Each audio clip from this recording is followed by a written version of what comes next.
Andy Woolworth with Victor. Today I'm going to show you how to identify where rodents can be located in your home. There are several simple techniques. First, identify the type of rodent you have. The house mouse is dusty gray in color and normally 2.5 to 4 inches in length.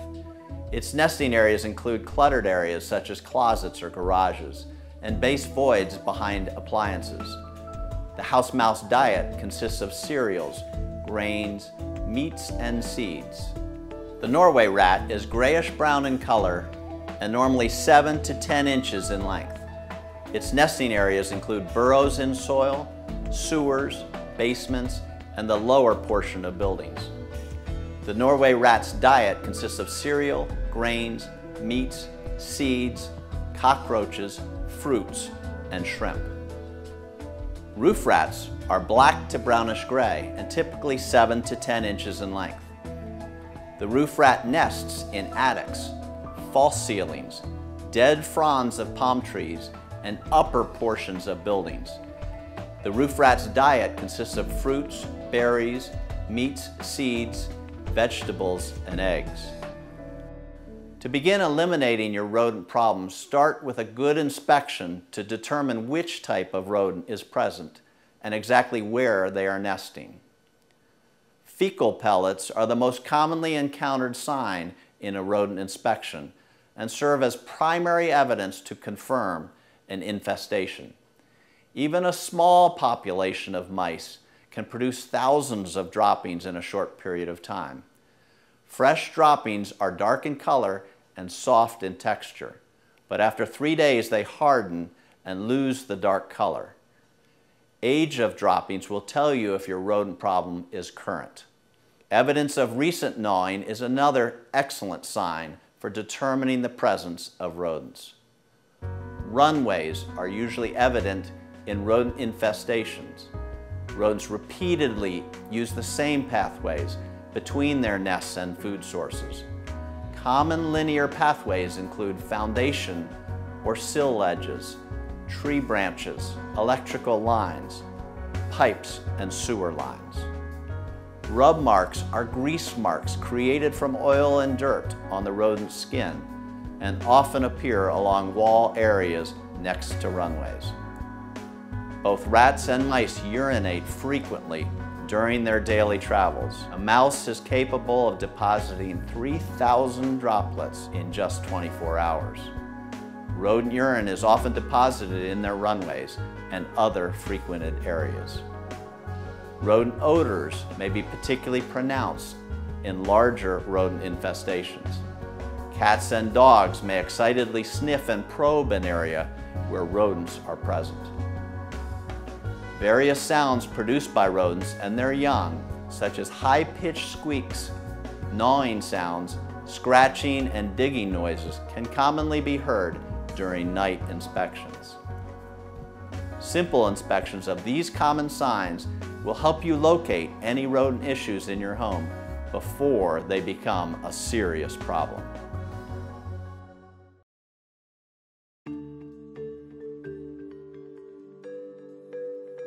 Maybe you've seen signs of rodents in your home, things like obvious nests, gnaw marks, or droppings.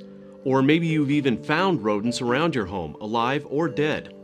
If so, you likely have a rodent infestation and you want to get rid of them fast. The first step to solving your rodent problem is identifying exactly which rodents are finding their way into your home. The experts at Terminix can help with that. They begin by closely inspecting the area of your home where rodents are active, so they can determine which rodents are present and how bad the infestation is. This includes inspecting both the inside and outside of your home. They'll then determine what removal methods are needed for your particular situation.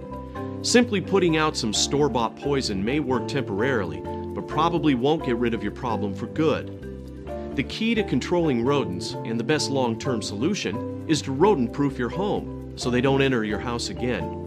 Among other things, this includes checking doors for the proper weather stripping and making sure the gap under your garage door isn't large enough for them to enter.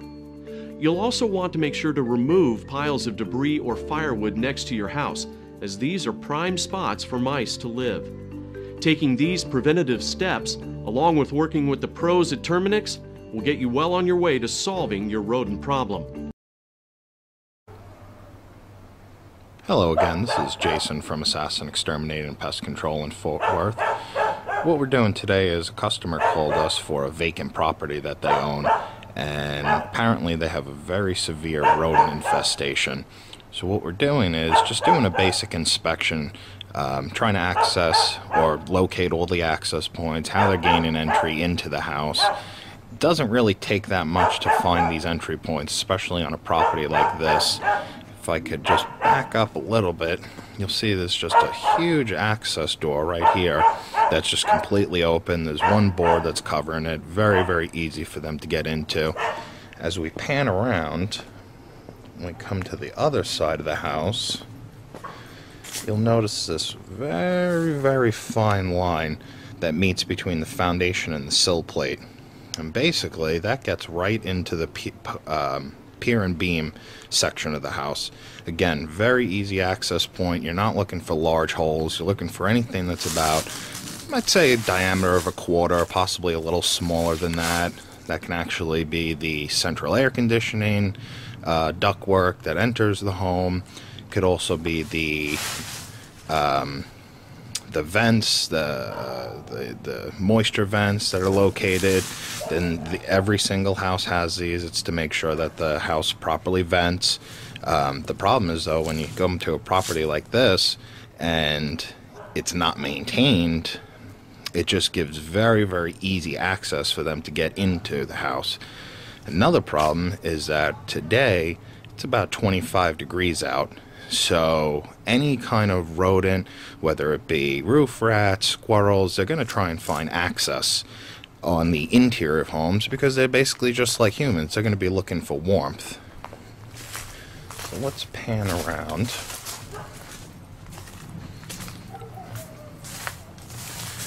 see if we could see any other spots where they could be entering.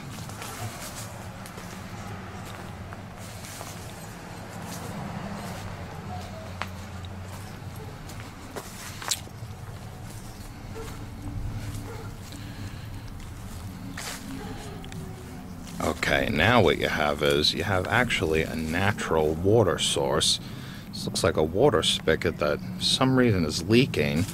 Not only is that going to cause problems for rodents because you're giving them immediate access to water, eventually what will happen is you'll end up having a problem with termites because the moisture will attract them to this foundation. So that's going to have to be corrected, as well as the vents in the back and the access to the crawl space.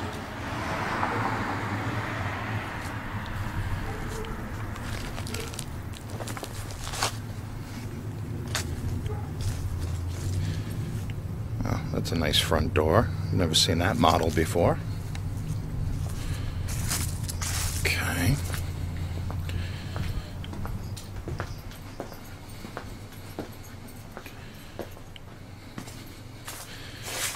Okay, and it looks like we have the same exact thing down the left side of the house.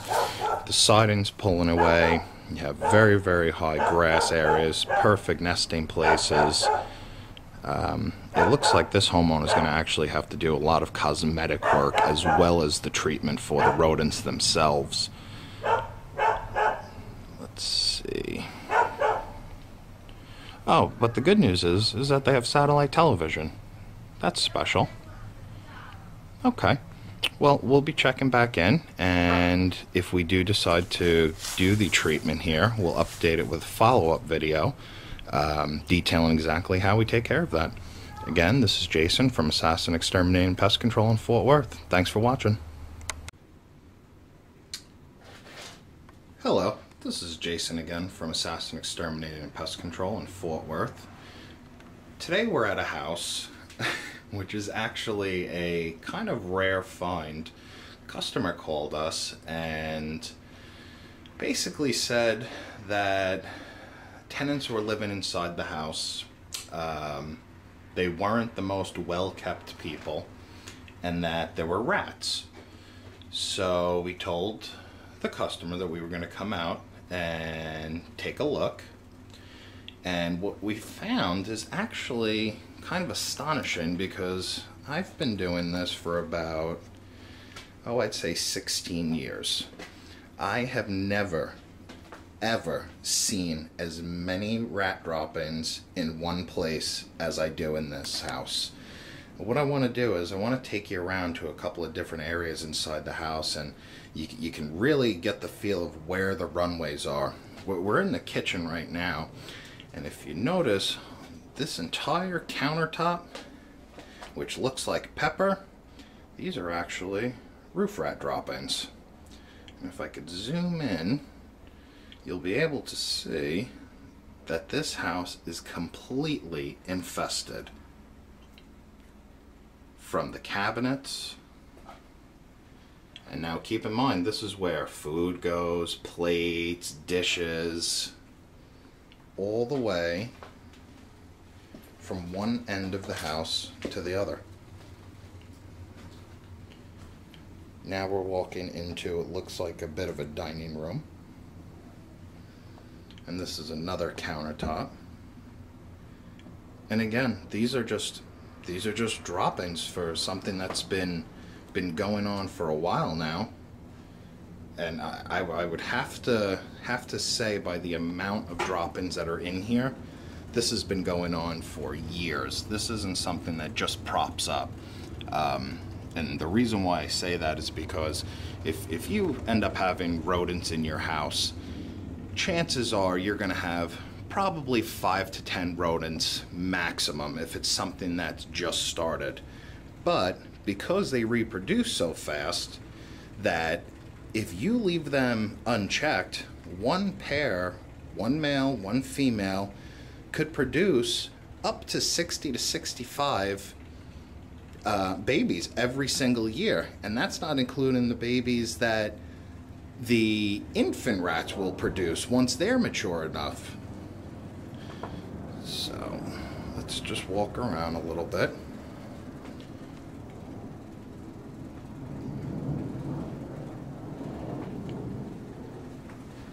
And one of the other things that I noticed here, which is kind of interesting, is that I actually found a dead roof rat, which is Radus, that looks like it's been fed upon. So I would probably say that because there is limited food source inside this house, once there actually is a body, the rats don't distinguish it between any other food source, and they actually begin to feed on it. I'm going to take you to that area right now, and if you're a bit squeamish, I would recommend that you turn away.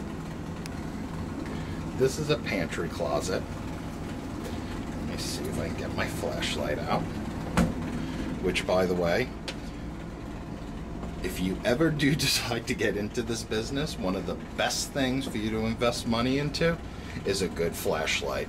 This is one of the last places you want to be in the dark. And here, right in the corner, surrounded by other types of garbage and wood chips, is a dead rat. And you'll see all around that rat, it's all droppings.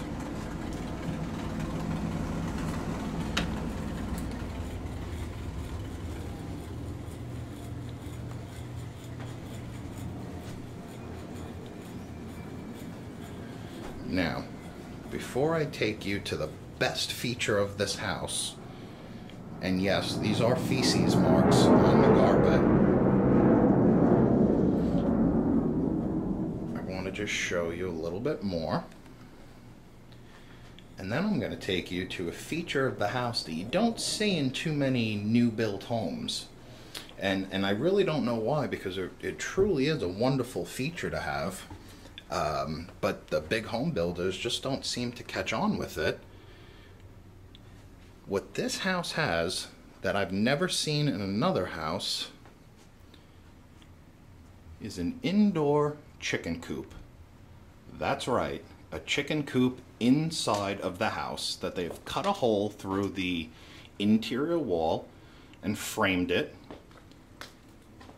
And this is where they had chickens, which I guess comes in handy if you don't have a supermarket nearby, but this is without a doubt contributing to the fact that they have so many rodents, because I'm sure when they fed these chickens, judging by the rest of the house and how unclean it is, they probably didn't clean up any of the chicken feed. So again, not a common feature, but something you might want to consider putting in your home.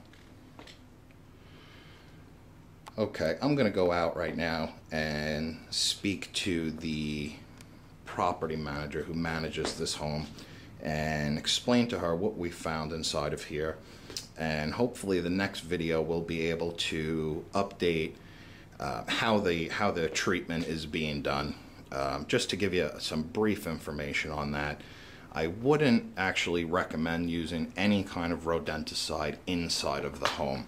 And the reason for that is because there are so many rats running throughout here that if you use a rodenticide, there's not going to be any telling where they're going to end up dying. So what I would recommend is actually, and it's going to sound very old-fashioned, but it works incredibly well, is to use snap traps on the interior. Place them in all the most common runways, which you already know where those are because that's where the large amount of feces is.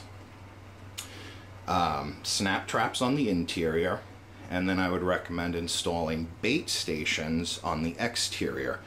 And bait stations are nothing more than placeholders for rodenticide, and that serves two purposes. One, it eliminates for the most part off-target poisoning, meaning that you're not going to poison anything that you're not trying to, whether it be children, squirrels, birds, etc.